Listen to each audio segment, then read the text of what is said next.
कभी 26/11, कभी 2019 पुलवामा अटैक, कभी पहलगाम अटैक, इसके पहले ना जाने कितने और इसके बाद ना जाने कितने। एक के बाद एक पाकिस्तान बार बार इंसानियत की दहलीज को लांघकर हैवानियत का परिचय दे रहा है।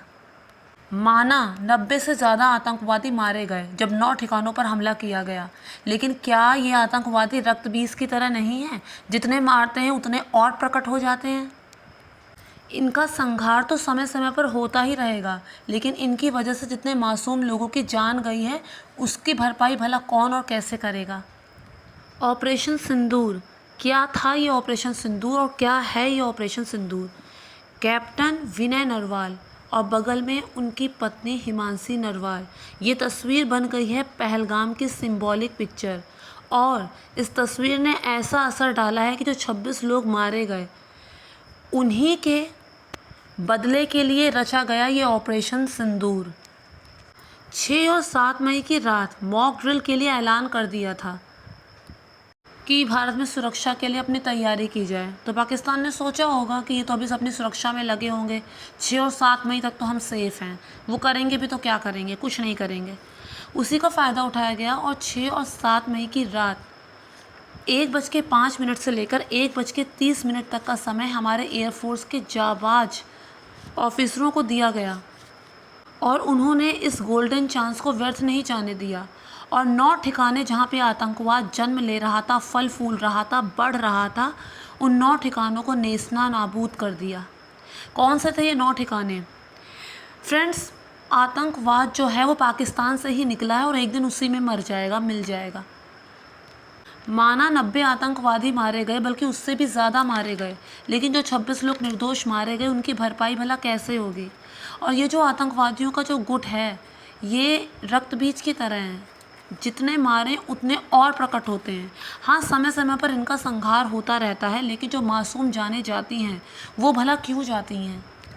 पहला सेंटर मरकज़ सुभान अल्लाह, जहाँ मेन सेंटर था, ये सेंटर था जैश मोहम्मद का, 15 एकड़ तक फैला हुआ है। 2019 में जो पुलवामा अटैक था वो यहीं से जन्मा था, यहीं के आतंकवादी गए थे जिन्होंने पुलवामा अटैक में अहम भूमिका निभाई थी।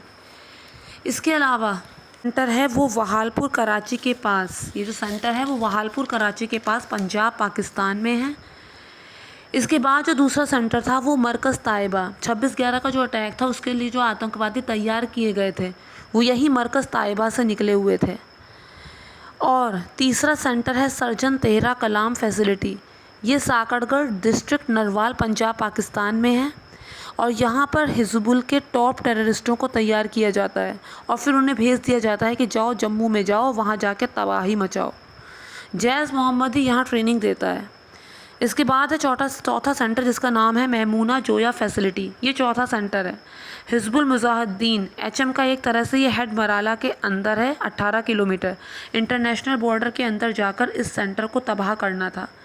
मेमूना जो है वो फैसिलिटी हिजबुल मुजाहिदीन का सेंटर है, और यहाँ पर हिजबुल के टॉप टेररिस्टों को उनकी तैयारी दी जाती है और उसके बाद जम्मू भेजा जाता है।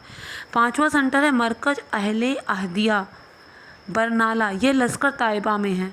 मरकज़ अहले हदिया बरनाला, ये लश्कर ताइबा का है। घूम फिर कर यही 3 नाम आते हैं, यही 3-4 नाम ही बार बार आते हैं। ये LOC से 500 मीटर दूर था। 100 से 1500 को एक साथ ट्रेनिंग दी जाती थी, इतना बड़ा था ये।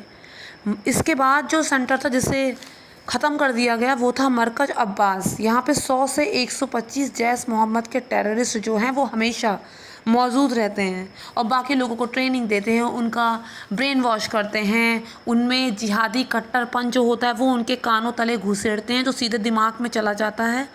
ये सब काम वहाँ पर होता है। इसके बाद जो था वो था मस्कर रही साहिद हिजबुल का कोटली पाक ऑक्यूपाइड पाक कश्मीर, जो कि हिली एरिया में है, और अपने हिली एरिया में होने का इन्होंने बखूबी बहुत फ़ायदा उठाया है। 150 से 200 टेररिस्ट हमेशा यहाँ पर मौजूद रहते हैं जो बाकी लोगों को, नई नस्लों को भी ट्रेनिंग देते हैं और उनके दिमाग में जिहादी फितूर भरते हैं। इसके बाद जो सेंटर था वो था सरवाई नल्ला कैंप, सबसे ख़तरनाक कैंप। हथियारों की ट्रेनिंग दी जाती है यहाँ पे, असला बारूद, कमांडर की ट्रेनिंग दी जाती है यहाँ पे, कमांडर की तरह उन्हें ट्रेनिंग दी जाती है, उस तरह से तैयार किया जाता है। और काम क्या सौंपा जाता है? काम सौंपा जाता है आतंकवाद का। इसके बाद है सैयदना बिलाल मरकज़ जैश मोहम्मद का है। यहाँ पर जिस लोकेशन में ये है वहाँ से आसानी से कश्मीर में घुसा जा सकता है। ये भी हिली एरिया में है। 50 से 100 जैश मोहम्मद के टेररिस्ट यहाँ मौजूद रहते हैं और बाकी लोगों को भी अपने जैसा बनाते रहते हैं। यानी बहुत अच्छे से, बहुत धड़ल्ले से पाकिस्तान में हमेशा ही आतंकवाद फलता फूलता रहता है और समय समय पर उसके जहरीले बीज उभर के बाहर निकलते रहते हैं। फ्रेंड्स, ये हमला कोई पाकिस्तान पर नहीं था, बल्कि पाकिस्तान में फल फूल रहे असंख्य हैवानों पर था जो इस तरह की मार्मिक घटनाओं को अंजाम देते हैं। अब बात आती है, क्या इस सब के बाद पाकिस्तान शांत रहेगा या फिर कुछ और करेगा? तो फ्रेंड्स, पाकिस्तान पर तो ये कोई अटैक था नहीं, लेकिन इसके बाद पाकिस्तान क्या करेगा ये तो कोई नहीं कह सकता, क्योंकि उनके यहाँ ऐसा होता है कि खाली एक जने को पढ़ा लिखा समझा जाता है। एक्चुअल में वो पढ़ा लिखा नहीं होता, उसे पढ़ा लिखा समझा जाता है और उसकी कही बातों को ये समझा जाता है कि हमें सीधे कुरान से पढ़कर बता रहा है।